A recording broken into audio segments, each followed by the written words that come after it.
ಈ ಸುಪ್ರೀಂ ಕೋರ್ಟಿಗೆ ಹೋಗಿ ಯಾರು ಬೇಕಾದವರು ವಕಾಲತ್ ಹಾಕಿ ಕೇಸ್ ನಡ್ಸಕ್ ಬರ್ತೈತೇನಾ ಅಂತ ಒಂದು ಕ್ವಶನ್ ಅರೈಸ್ ಆಗ್ತೈತಿ. ನಡ್ಸಕ್ ಬರ್ತಿತ್ತು ಅಂತಂದ್ರೆ ಯಾವ ವಿಧಿ ಹೇಳ್ತೈತಿ, ನಡ್ಸಕ್ ಬರೋದಿಲ್ಲ ಅಂತಂದ್ರೆ ಯಾವ ಕಾನೂನು ಹೇಳ್ತೈತಿ. ಹೋಗ್ಲಿ, ನನ್ನ ಕೇಸು ಇದೇ ಜಡ್ಜ್ ಮುಂದೆ ಬರಬೇಕು. ಯಾಕಂತಂದ್ರೆ ಸುಪ್ರೀಂ ಕೋರ್ಟ್ ನಲ್ಲಿ ಒಬ್ಬರೇ ಜಡ್ಜ್ ಇರೋದಿಲ್ಲ, 34 ಜನ ಜಡ್ಜಸ್ ಇದ್ದಾರೆ. ಅವಾಗ ಇಲ್ಲ, ನನ್ನ ಆಯ್ಕೆ ನನ್ನ ಸ್ವತಂತ್ರ, ಹೀಗಾಗಿ ನೀವು ನನ್ನ ಕೇಸನ್ನ ಸುಪ್ರೀಂ ಕೋರ್ಟ್ ನ ಮುಖ್ಯ ನ್ಯಾಯಮೂರ್ತಿ ಅವರ ಮುಂದೆನೆ ಕಳಿಸ್ರಿ, ಸಿಜೆ ಅವ್ರ ಮುಂದೆನೆ ಕಳಿಸ್ರಿ ಅಂತ ಹೇಳಕ್ ಬರ್ತೈತೇನೋ. ಇಲ್ಲ, ಈ ಕೇಸು ಬಹಳ ವಿಶೇಷವಾಗಿರ್ತಕ್ಕಂಥ ಕೇಸು, ಇದ್ರಾಗ ನೀವು 10 ಜನ ಜಡ್ಜಸ್ ಇರ್ತಕ್ಕಂಥ ಒಂದು ಪೀಠವನ್ನ ರಚನೆ ಮಾಡ್ರಿ ಅಂತೇಳಿ ಏನಾದ್ರೂ ಸುಪ್ರೀಂ ಕೋರ್ಟ್ ಡೈರೆಕ್ಷನ್ ಕೊಡಾಕ್ ಬರ್ತೈತೇನೋ. ಈ ಎಲ್ಲಾ ಕ್ವಶನ್ಗಳು ಅರೈಸ್ ಆಗ್ತವೆ. ಬರ್ತಿತ್ತು ಅಂತಂದ್ರೆ ಯಾವ ವಿಧಿ ಹೇಳ್ತೈತಿ, ಬರೋದಿಲ್ಲ ಅಂತಂದ್ರೆ ಯಾವ ವಿಧಿ ಹೇಳ್ತೈತಿ. ಅದಕ್ಕೆಲ್ಲ ಆನ್ಸರ್ ಮಾಡೋದು ಯಾವ್ದಪ್ಪ ಅಂತಂದ್ರೆ ಆರ್ಟಿಕಲ್ 145 ಆನ್ಸರ್ ಮಾಡೋದು. ಇದೇನ್ ಹೇಳ್ತೈತಿ ಅಂತಂದ್ರೆ ಸುಪ್ರೀಂ ಕೋರ್ಟ್ ತನಗೆ ಬೇಕಾಗಿರ್ತಕ್ಕಂಥ ರೂಲ್ಸ್ ಮತ್ತು ರೆಗ್ಯುಲೇಷನ್ ಗಳನ್ನ ಮಾಡ್ಕೊಳ್ಳುವ ಅಧಿಕಾರವನ್ನ ಹೊಂದಿದ ಅಂತ ಹೇಳ್ತೈತಿ. ಸುಪ್ರೀಂ ಕೋರ್ಟ್ ತನಗೆ ಅವಶ್ಯಕತೆ ಇರ್ತಕ್ಕಂಥ ರೂಲ್ಸ್ ಮತ್ತು ರೆಗ್ಯುಲೇಷನ್ ಗಳನ್ನ ತನಗೆ ಹೆಂಗ್ ಬೇಕು ಹಂಗೆ ರೂಪಿಸಿಕೊಳ್ಳುವ ಅಧಿಕಾರವನ್ನ ಹೊಂದದ ಅಂತ ಹೇಳ್ತೈತಿ. ಯಾವಾಗ ಯಾವಾಗ fine, the question will be arise, ಯಾವಾಗ ರೂಲ್ಸ್ ಅಂಡ್ ರೆಗ್ಯುಲೇಷನ್ ಮಾಡ್ಕೋಬೇಕು, ಯಾವಾಗ ಅಂತಂದ್ರ ಸಂಸತ್ತು ಅದಕ್ಕೆ ಸಂಬಂಧಿಸಿದಂತೆ ಕಾನೂನು ತರದೇ ಇದ್ರೆ, ಸಂಸತ್ತು ಕಾನೂನು ತರದೇ ಇದ್ದರೆ. ಇಲ್ಲಿ ಸಂಸತ್ತಿನ ಪ್ರಕ್ರಿಯೆನೂ ಇದೆ. When the Supreme Court is making law for itself, for its administration, when the parliament is not come with a law for that purpose, ಆ ವಿಷಯಕ್ಕೆ ಸಂಬಂಧಿಸಿದಂತೆ, ಆ ಉದ್ದೇಶಕ್ಕೆ ಸಂಬಂಧಿಸಿದಂತೆ ಸಂಸತ್ತು ಏನಾದ್ರೂ ಕಾನೂನು ತಗೊಂಡ್ಬರ್ದಿದ್ರೆ ತನಗೆ ಬೇಕಾಗಿರ್ತಕ್ಕಂಥ ರೂಲ್ಸ್ ರೆಗ್ಯುಲೇಷನ್ ಗಳನ್ನ ಸುಪ್ರೀಂ ಕೋರ್ಟ್ ತಾನೇ ಮಾಡಿಕೊಳ್ಳುವ ಅಧಿಕಾರವನ್ನ ಹೊಂದಿದೆ.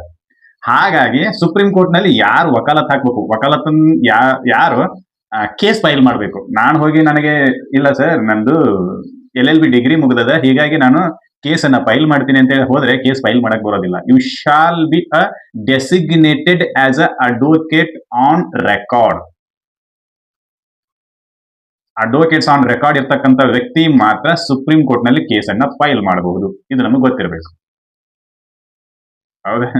ಅಂದ್ರೆ ಈ ರೀತಿಯಾಗಿರ್ತಕ್ಕಂಥ ರೂಲ್ಸ್ ಗಳನ್ನ ಸುಪ್ರೀಂ ಕೋರ್ಟ್ ಮಾಡ್ತೈತಿ. ಇರ್ಲಿಕ್ಕಂದ್ರೆ ಯಾರು ಬೇಕಾದ್ರೂ ಹೋಗಿ ಇಲ್ಲ ನಾನು ಕೇಸ್ ಫೈಲ್ ಮಾಡೋದೀನಿ ಅಂತ ಹೇಳಿ ದಡನೆ ಒಂದು ಕೇಸ್ ಫೈಲ್ ಮಾಡಿ, ಇಲ್ಲ ಸರ್ ನನ್ನ ಕೇಸ್ ಫೈಲ್ ಇದೇ ಜಡ್ಜ್ ಮುಂದೆ ತೋರಿ, ಇದಕ್ಕೆ 10 ಜನ ಪೀಠವನ್ನ ರಚನೆ ಮಾಡ್ರಿ. ಸುಪ್ರೀಂ ಕೋರ್ಟ್ ರೂಲ್ಸ್ ಮಾಡೋದ ಕೋಸ್ಟಲ್ ಸಿಸ್ಟಮ್ ಪ್ರಕಾರ ನಿನಗೆ ಯಾವ ಜಡ್ಜಸ್ ಮುಂದೆ ಈ ಕೇಸ್ ಬರಬೇಕೋ ಆ ಕೇಸ್ ಅಲ್ಲಿ ಹೋಗಿ ನೀನು ನಿನ್ನ ಸಬ್ಮಿಷನ್ ಅನ್ನ ಮಾಡಬೇಕು, ವಿಷಯವನ್ನ ಹೇಳ್ಬೇಕಷ್ಟೇ. ನನಗೆ ಈ ಜಡ್ಜಸ್ ಕೊಡ್ರಿ, ಆ ಜಡ್ಜಸ್ ಕೊಡ್ರಿ, ಇಲ್ಲ ಅದನ್ನ ಮರ್ತಾ ಬಿಡೋದ.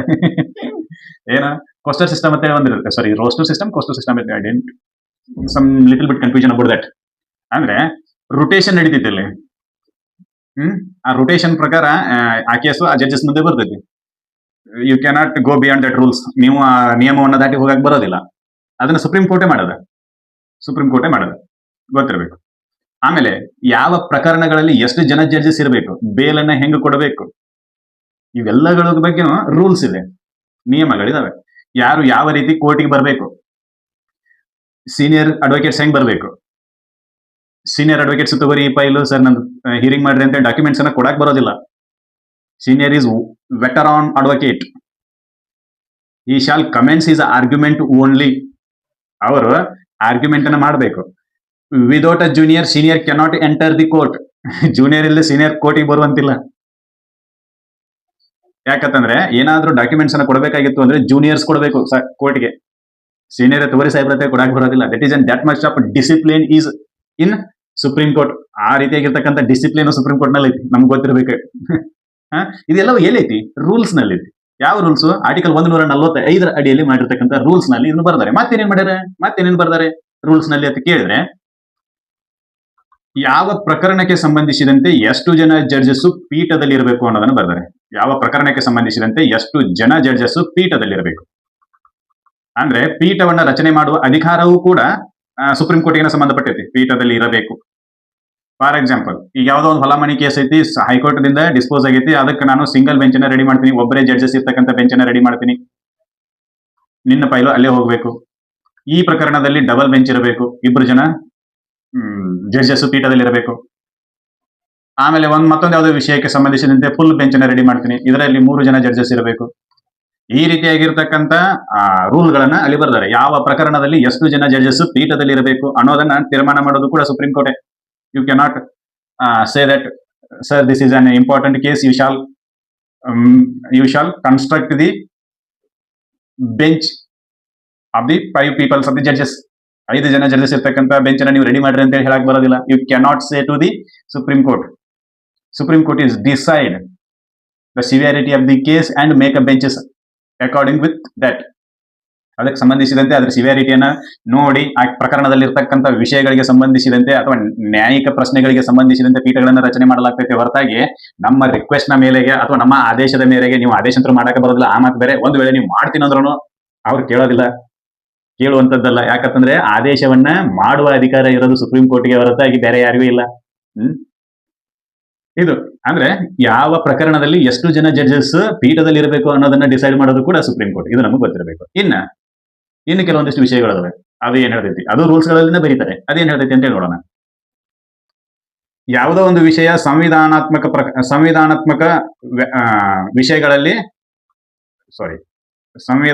ವಿಷಯಗಳಲ್ಲಿ ಪ್ರಶ್ನೆಗಳಿಗೆ ಆನ್ಸರ್ ಮಾಡಬೇಕಾಗಿತ್ತು. Question of the constitution will arise ಅಂದ್ರೆ ಅಲ್ಲಿ ಡೆಫಿನಿಷನ್ ಅನ್ನು ಕೊಡಬೇಕಾಗಿತ್ತು. What constitution is exactly says, ಏನು ಸಂವಿಧಾನ ನೇರವಾಗಿ ಅಥವಾ ಸ್ಪಷ್ಟವಾಗಿ ಹೇಳಕತೈತಿ ಅಂತೇಳಿ ಡಿಫೈನ್ ಮಾಡಬೇಕಾಗಿತ್ತು. ಅಂತಂದ್ರೆ ಆ ಪೀಠದಲ್ಲಿ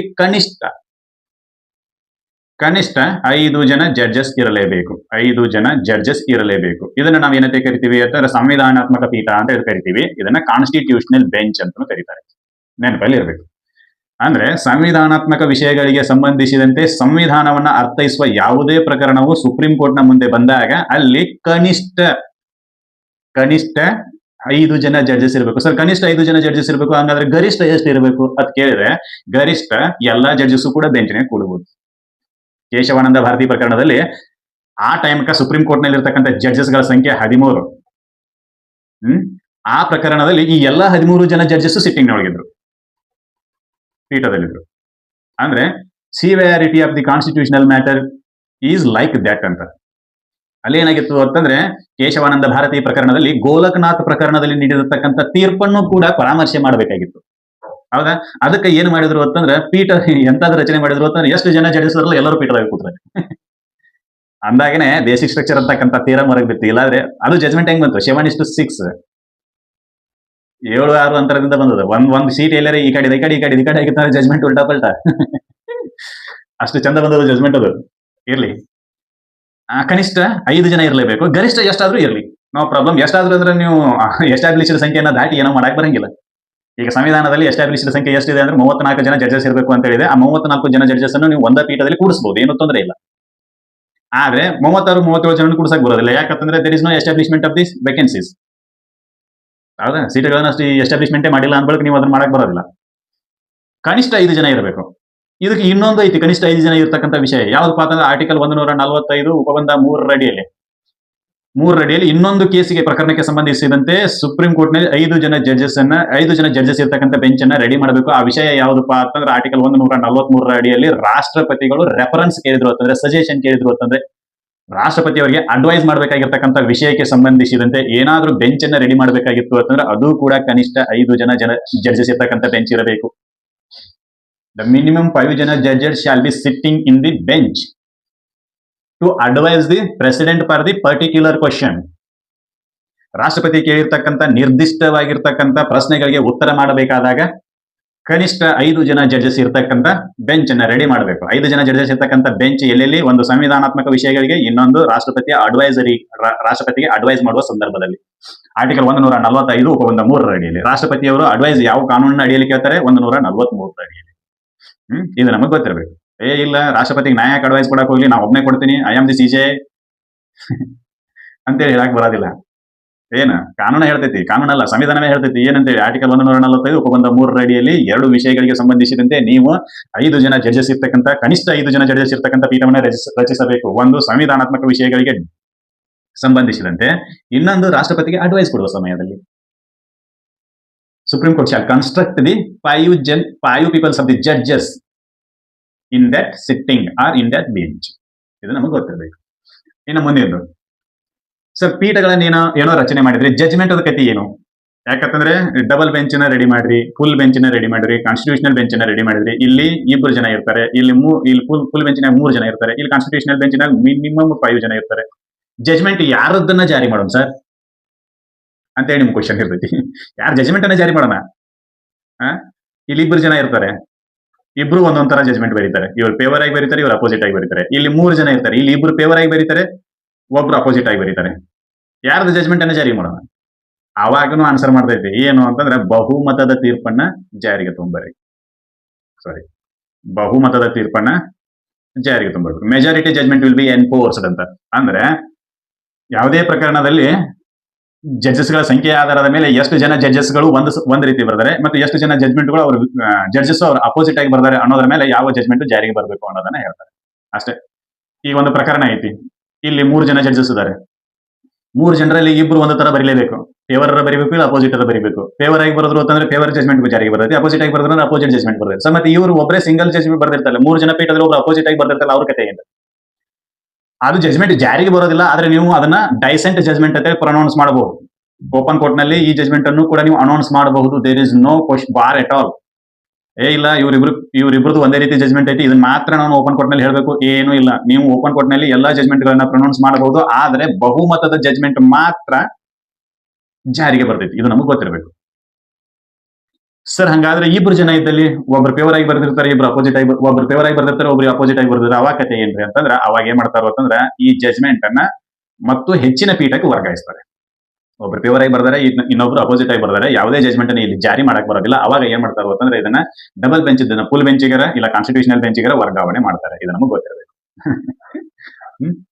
ಜಜ್ಮೆಂಟ್ ಬಹುಮತದ ಜಜ್ಮೆಂಟ್ ಜಾರಿಗೆ ಬರ್ತೈತಿ, ಗೊತ್ತಿರಬೇಕು. ಸರ್ ಜಜ್ಮೆಂಟ್ ಅನ್ನ ಎಲ್ಲಿ ಅನೌನ್ಸ್ಮೆಂಟ್ ಮಾಡ್ತಾರೆ? ದಿಸ್ ಇಸ್ ಆಲ್ಸೋ ಒಂದು ಕ್ವಶನ್. ನೀವೇನ ಹೇಳ್ರಿ ಬಹುಮತದ ಜಜ್ಮೆಂಟ್ ಜಾರಿಗೆ ಬರ್ತೈತಿ ಅಂತೇಳಿ, ಬಟ್ ಜಜ್ಮೆಂಟ್ ಅನ್ನ ಎಲ್ಲಿ ಅನೌನ್ಸ್ ಮಾಡ್ತಾರೆ? ಆಫೀಸ್ನಾಗ ಮಾಡ್ತಾರೆ? ಎಲ್ಲಿ ಮಾಡ್ತಾರೆ?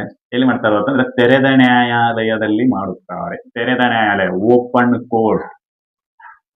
ಇದನ್ನು ಕೂಡ ರೂಲ್ಸ್ ನಲ್ಲಿ ಬರ್ತಾರೆ, ನೆನಪಲ್ಲಿರಲಿ. ಸುಪ್ರೀಂ ಕೋರ್ಟ್ ನ ರೂಲ್ಸ್ ಅಂಡ್ ರೆಗ್ಯುಲೇಷನ್ ನಲ್ಲಿ ಇದನ್ನು ಕೂಡ ಬರ್ತಾರೆ. ಜಜ್ಮೆಂಟ್ ಅನ್ನ ನೀನು judgment shall be pronounced in the open court. Office ನಲ್ಲಿನೂ ಇಲ್ಲ, ಚೇಂಬರ್ ನಲ್ಲಿನೂ ಇಲ್ಲ. ವೇರ್ ಅಂತ ಕೇಳಿದ್ರೆ answer open court. Open court. Sir ಇದೇನ್ರಿ ಇದೊಂದು ಓಪನ್ ಕೋರ್ಟ್ ಅಂದ್ರೆ ಕ್ಲೋಸ್ಡ್ ಕೋರ್ಟ್ ಬೇರೆ ಇರ್ತಾವನ್ರಿ ಅಂತ ಕೇಳ್ಬೋದು.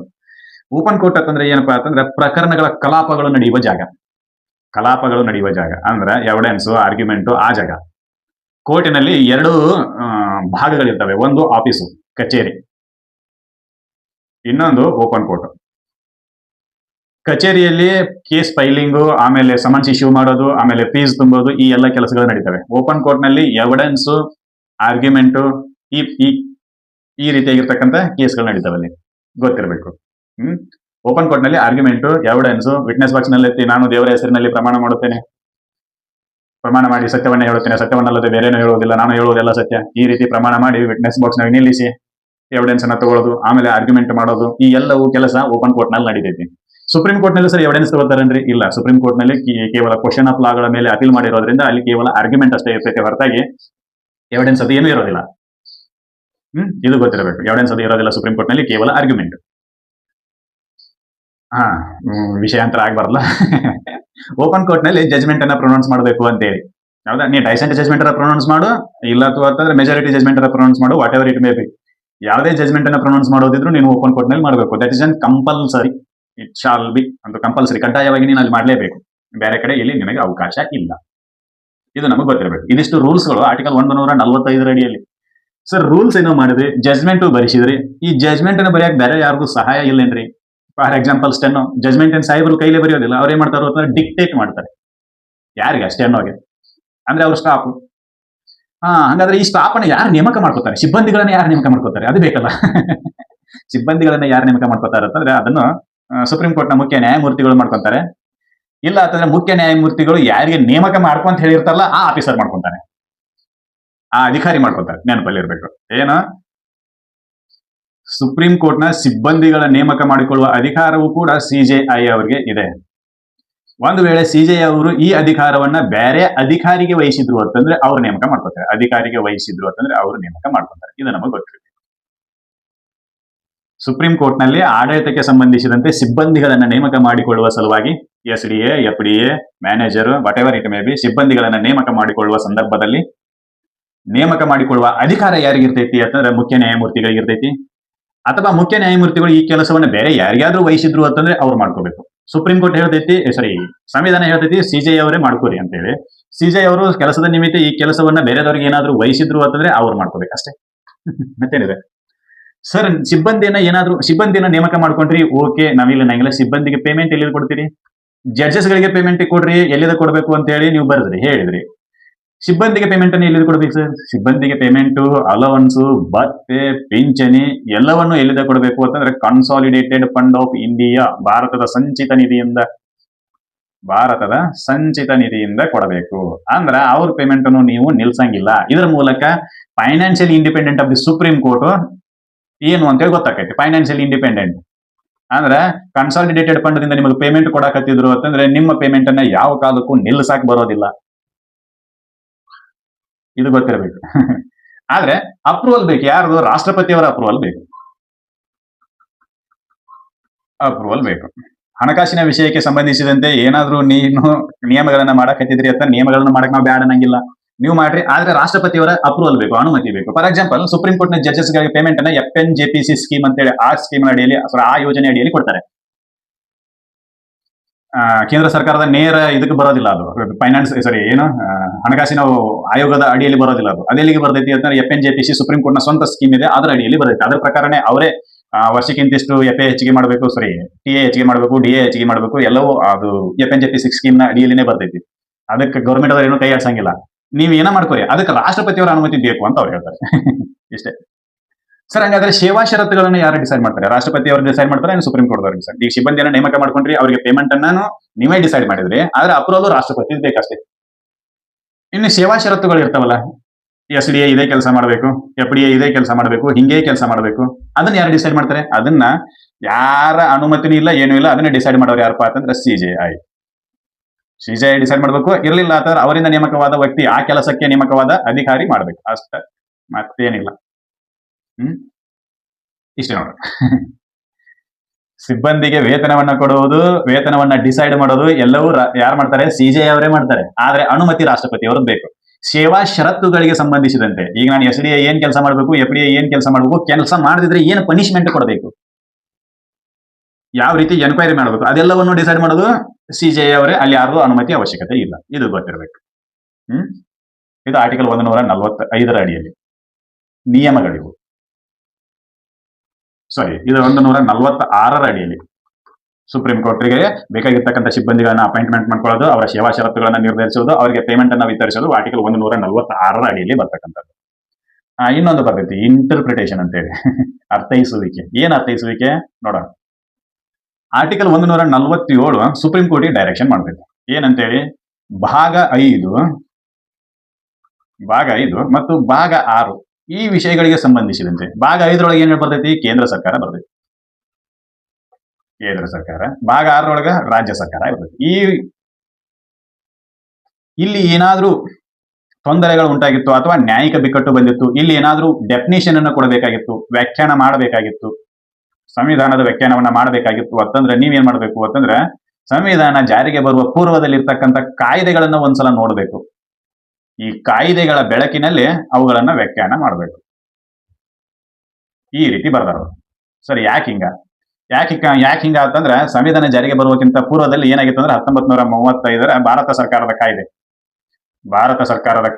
1935 ಕೇಂದ್ರ ಸರ್ಕಾರನೇ ಇತ್ತು, ರಾಜ್ಯ ಸರ್ಕಾರನೇ ಇತ್ತು. ಅಲ್ಲಿ ಹಂಗೆ ಕೆಲಸ ನಿರ್ವಹಿಸ್ತಿತ್ತು. ಅಲ್ಲಿ ಏನ್ ಹೇಳಿದ್ದು ಅನ್ನೋದನ್ನ ಮೊದಲು ಅರ್ಥ ಮಾಡ್ಕೋಬೇಕು. ಅವು ಏನ್ ಹೇಳಿತಿ ಅನ್ನೋದ್ರ ಆಧಾರದ ಮೇಲೆ ಕೇಂದ್ರ ಸರ್ಕಾರ ಮತ್ತು ರಾಜ್ಯ ಸರ್ಕಾರಗಳಿಗೆ ಸಂಬಂಧಿಸಿದಂತೆ ನ್ಯಾಯಿಕ ಪದಗಳನ್ನ ವಿಮರ್ಶೆ ಮಾಡಬೇಕು ಅಂತ ಹೇಳಿ ಆರ್ಟಿಕಲ್ 147 ಸ್ಪಷ್ಟಪಡಿಸ್ತದೆ. ಇದು ನಮಗೆ ಗೊತ್ತಿರಬೇಕು. ಇವತ್ತು ಏನೇನ್ ನೋಡಿದ್ವಿ? ಒಂದು, ರೂಲ್ಸ್ ರೆಗ್ಯುಲೇಷನ್ ಮಾಡುವ ಅಧಿಕಾರ ಸುಪ್ರೀಂ ಕೋರ್ಟ್ ಇದೆ. ತನ್ನದೇ ಆಗಿರ್ತಕ್ಕಂಥ ಆಡಳಿತಕ್ಕಾಗಿ ರೂಲ್ಸ್ ಮತ್ತು ರೆಗ್ಯುಲೇಷನ್ ಗಳನ್ನ ಮಾಡುವ ಅಧಿಕಾರ ಸುಪ್ರೀಂ ಕೋರ್ಟ್ ಇದೆ. ಯಾವಾಗ ಮಾಡಬೇಕು ಅಂತಂದ್ರೆ ಎಲ್ಲಿಯವರೆಗೂ ಸುಪ್ರೀಂ ಕೋರ್ಟ್ಗೆ ಸುಪ್ರೀಂ ಕೋರ್ಟ್ ನ ರೂಲ್ಸ್ ಅಂಡ್ ರೆಗ್ಯುಲೇಷನ್ ಗಳಿಗೆ ಸಂಬಂಧಿಸಿದಂತೆ ಸಂಸತ್ತು ಕಾನೂನು ತಗೊಂಡ್ಬರೋದಿಲ್ಲಲ್ಲ ಅಲ್ಲಿವರೆಗೂ. ಸಂಸತ್ತು ಕಾನೂನು ತಗೊಂಡ್ಬತ್ತು ಅಂತಂದ್ರೆ ರೂಲ್ಸ್ ಅಂಡ್ ರೆಗ್ಯುಲೇಷನ್ ಮಾಡುವ ಅಧಿಕಾರ ಸುಪ್ರೀಂ ಕೋರ್ಟ್ ದಿಂದ ಹೋಗಿಬಿಡ್ತೈತಿ. That is different thing. ಆಮೇಲೆ ಸಿಬ್ಬಂದಿಗಳ ನೇಮಕಕ್ಕೆ ಸಂಬಂಧಿಸಿದಂತೆ ಅಧಿಕಾರ ಸುಪ್ರೀಂ ಕೋರ್ಟ್ ನ ಮುಖ್ಯ ನ್ಯಾಯಮೂರ್ತಿಗಳಿಗಿದೆ. ಮತ್ತು ಅವರಿಗೆ ಪೇಮೆಂಟ್ ಅನ್ನ ಕೊಡುವುದು ಕೂಡ ಸುಪ್ರೀಂ ಕೋರ್ಟ್ ನ ಮುಖ್ಯ ನ್ಯಾಯಮೂರ್ತಿಗಳೇ ಡಿಸೈಡ್ ಮಾಡ್ತಾರೆ. ಅವರ ಸೇವಾ ಷರತ್ತುಗಳನ್ನು ಕೂಡ ಅವರೇ ಡಿಸೈಡ್ ಮಾಡ್ತಾರೆ.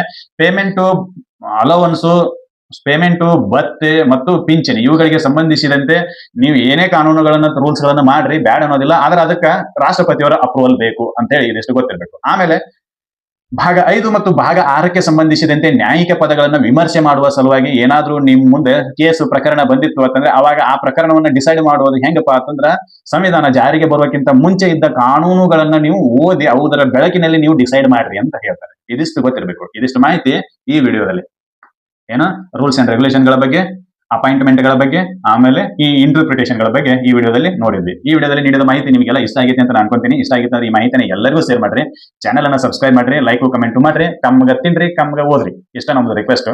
ಮುಂದಿನ ವಿಡಿಯೋದಲ್ಲಿ ಕಂಟ್ರೋಲರ್ ಅಂಡ್ ಅಡಿಟರ್ ಜನರಲ್ ಬಗ್ಗೆ ಡಿಸ್ಕಷನ್ ಮಾಡೋಣ. ಇರ್ಲಿಲ್ಲ ಅಂತಂದ್ರೆ ಏನು ಮೊನ್ನೆ PC ಎಕ್ಸಾಮ್ ನಲ್ಲಿ ನಡೆದಿರ್ತಕ್ಕಂಥ ಕ್ವಶನ್ ಅನ್ನ ಡಿಸ್ಕಷನ್ ಮಾಡೋಣ.